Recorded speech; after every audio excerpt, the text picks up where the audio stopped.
My wife's business trips were actually luxury getaways with her CEO. I waited until the company gala to expose everything. I, 34M, still can't believe I'm writing this. My hands are shaking as I type, but I need to get this off my chest. 6 years of marriage, down the drain, and the way I found out makes me sick to my stomach. It started 3 months ago when my wife got promoted to senior project manager at her tech company. The promotion came with a significant pay raise, which we both celebrated. She'd been working directly with the CEO on several projects, and I was proud of her success. We even bought that luxury SUV she'd been eyeing forever to celebrate. The first red flag appeared when she started working late. Not just occasional overtime, but 3 or 4 nights a week. The excuses were always the same: important client meetings, project deadlines, strategy sessions. I believed her because why wouldn't I? She'd show me emails about these meetings, updates about project timelines. Then came the work trips. Weekend conferences that seemed to pop up every other week. She'd come back with stories about networking events and seminars, sometimes bringing back small gifts for me. Hotel receipts, flight tickets, everything looked legitimate. Last month, she left her laptop open while taking a shower. A notification popped up from a private Instagram account. I'm not proud of what I did next, but something felt off. The account was filled with photos of her in expensive hotels, wearing designer clothes I'd never seen before. The captions were vague, talking about business mentorship and career growth opportunities. I started digging deeper. The company credit card statements she'd been forgetting to file showed dinners at high-end restaurants on nights she was supposedly in client meetings. Hotel bookings in our own city when she claimed to be working late. Everything was paid for by the company, approved by the CEO himself. It gets worse. I found a burner phone hidden in her gym bag. Hundreds of messages between her and the CEO.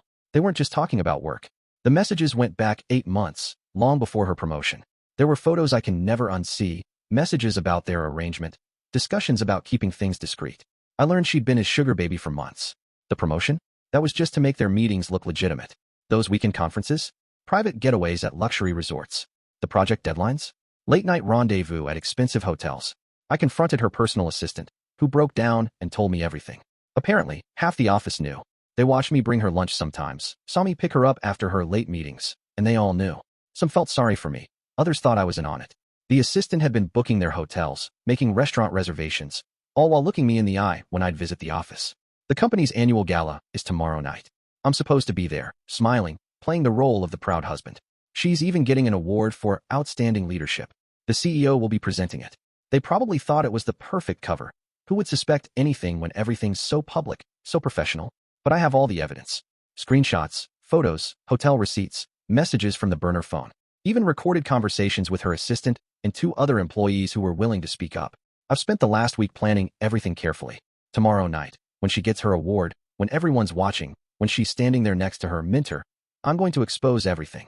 The board members will be there, shareholders, even the CEO's wife. Let's see how they handle their outstanding leadership scandal. I haven't confronted her yet. She has no idea I know. Right now, she's downstairs, probably picking out her dress for tomorrow, planning her acceptance speech. Meanwhile, I'm upstairs, finalizing my presentation for tomorrow night. A different kind of acceptance speech. Some might say I should handle this privately, but they didn't watch their spouse build a life of lies. They didn't have to sit through dinner parties, listening to her talk about her amazing career growth, knowing everyone at her table knew the truth except me. The divorce papers are ready. My lawyer has everything. But first, tomorrow night, everyone's going to learn the truth, including the CEO's wife, who's been nothing but kind to me at every company event. She deserves to know too. I know this might seem cold, calculated even, but when you discover your entire life has been a carefully scripted performance, sometimes you need to change the ending of the play. Tomorrow night, the curtain falls. We'll update after the gala. If you're in a similar situation, trust your gut. Those small inconsistencies you're noticing, they're trying to tell you something. I wish I'd listened sooner. Update. The gala was last night. Everything went exactly as planned, yet somehow completely differently than I expected.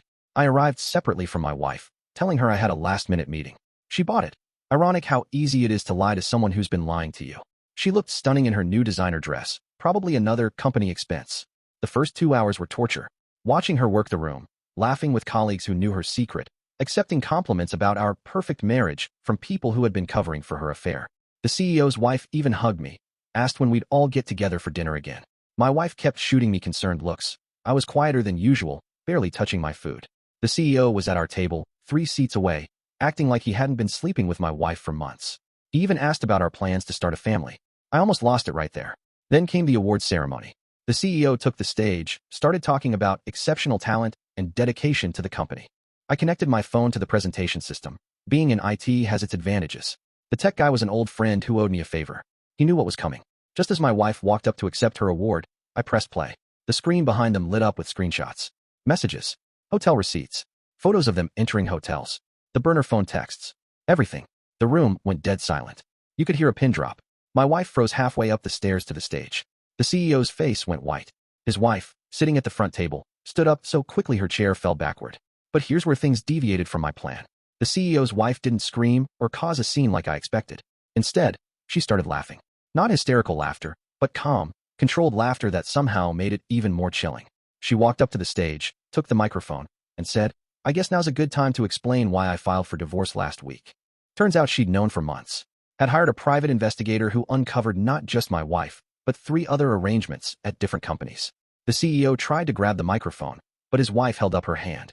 The board members might be interested to know where all those consulting fees have been going. My lawyer certainly was. She turned to my wife, who was still frozen on the stairs. "Honey, the position's not worth it. Trust me, I was him before you." That's when security started clearing the room. But the damage was done. Board members were already on their phones. Shareholders were whispering. I saw at least a dozen people recording everything on their phones. My wife finally unfroze and ran toward me. Tears, mascara running, the works. She grabbed my arm, begging me to let her explain. I simply handed her the divorce papers and walked out. The CEO tried to follow me to the parking lot, alternating between threats and attempts to make a deal. I just kept walking. His wife caught up with me instead. She handed me her lawyer's card, said I might find their evidence useful. When I got home, my wife was already there, sitting on our porch. Her makeup was smeared, her perfect hair a mess. She started talking the moment I stepped out of the car. How she never meant for it to go this far. How it started as innocent flirting, then turned into a game she couldn't stop playing. How the power and money became addictive. I walked past her into the house and started packing a bag. She followed me, still talking. About how she really did love me. How the affair was just about career advancement. How she'd end it immediately if I gave her another chance. I finally turned to her and asked just one question. Was it worth it? She broke down completely. Through her sobs, she managed to say, "I don't know who I am anymore." That hit me harder than anything else. Because the truth is, I don't know who she is either. The woman I married, the life we planned together, none of it was real. My phone hasn't stopped buzzing.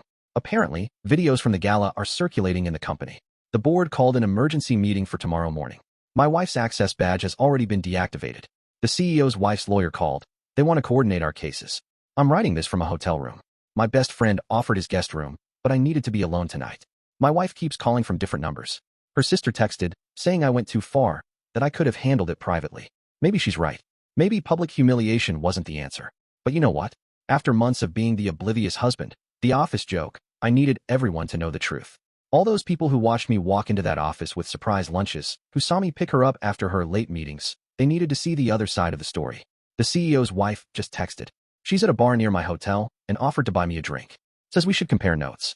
I might take her up on it. There's something poetic about the 2 people who were lied to the most finding solidarity. Tomorrow, I'll start figuring out next steps. Lawyers, division of assets, selling the house, all that fun stuff. But tonight, I might just take that drink. After all, misery loves company, right? One thing's certain, I'll never look at office politics the same way again. We'll update when I know more about the fallout. Right now, my phone is still blowing up with messages from mutual friends and colleagues. Some apologizing for not telling me sooner, others criticizing how I handled it. I'm ignoring most of them. For now, I'm just sitting here, watching the city lights through my hotel window, wondering how many other husbands are out there right now, completely unaware that their lives are about to change. At least I'm not in the dark anymore. Final update. It's been 2 weeks since the gala, and everything has changed. I mean everything. That drink with the CEO's wife turned into a 3-hour conversation. She's actually incredible, smart, funny, and absolutely ruthless when it comes to taking down her soon-to-be ex-husband. She had been gathering evidence for months, working with a team of lawyers to build an airtight case. My expose at the gala just gave her the perfect public opener. The morning after the gala, the board called an emergency meeting. By noon, both the CEO and my wife were officially terminated. The company's stock took a hit when the story leaked, and shareholders were out for blood. Turns out my wife wasn't the only one. There were 2 other arrangements at partner companies, all masked as consulting fees and business expenses. My wife's reputation in the industry is destroyed. She's been trying to find work, but no tech company will touch her now. Her sister called yesterday, saying she's moved back in with their parents. Apparently, she started therapy and is working on herself. Too little, too late. The CEO didn't fare much better. His wife's lawyers found evidence of company funds being used for these arrangements going back years. The board is pursuing legal action. His wife is taking him for everything in the divorce. Last I heard, he's been forced to step down from 3 other company boards he sat on. Here's where it gets interesting. Remember that luxury SUV we bought to celebrate my wife's promotion? Turns out it was a gift from the CEO, laundered through company expenses. I sold it immediately and donated the money to a women's shelter. Felt like the right thing to do. The CEO's wife, let's call her Sarah, not her real name, and I have become unlikely friends.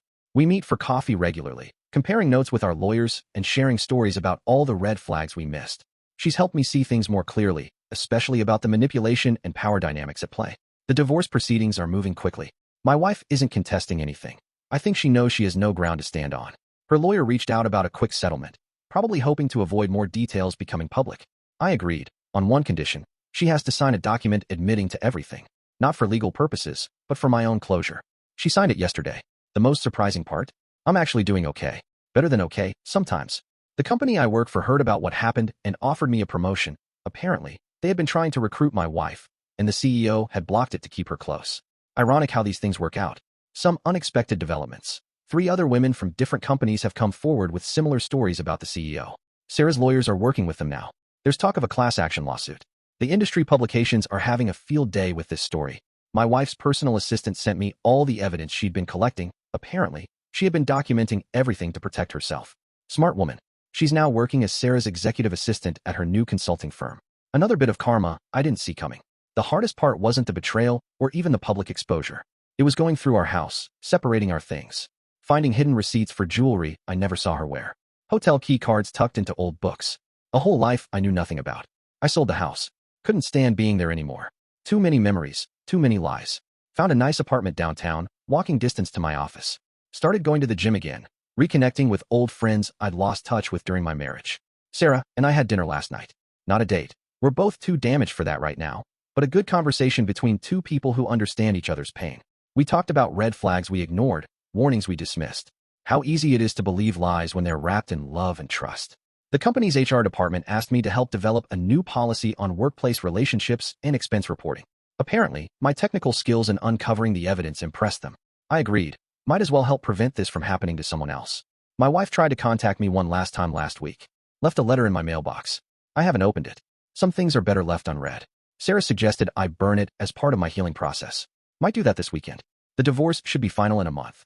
My lawyer says it's one of the smoothest he's handled, probably because my wife knows fighting would only make things worse for her. The prenup I insisted on, which she fought against at the time, turned out to be crucial. Looking back, I don't regret exposing them at the gala. Could I have handled it privately? Sure. Would it have had the same impact? No. Sometimes, the only way to fight public humiliation is with public truth. To everyone who followed this story and offered support, thank you. Your messages helped me through some dark nights. To those who criticized how I handled it, I understand, but you weren't there.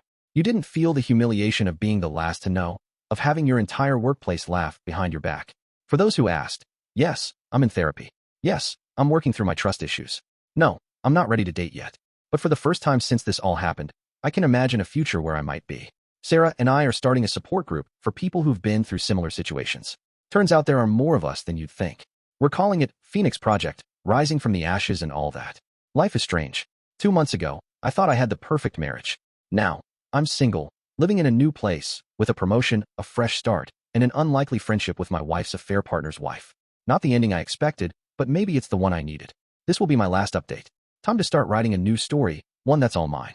Thanks for being part of this one, Reddit.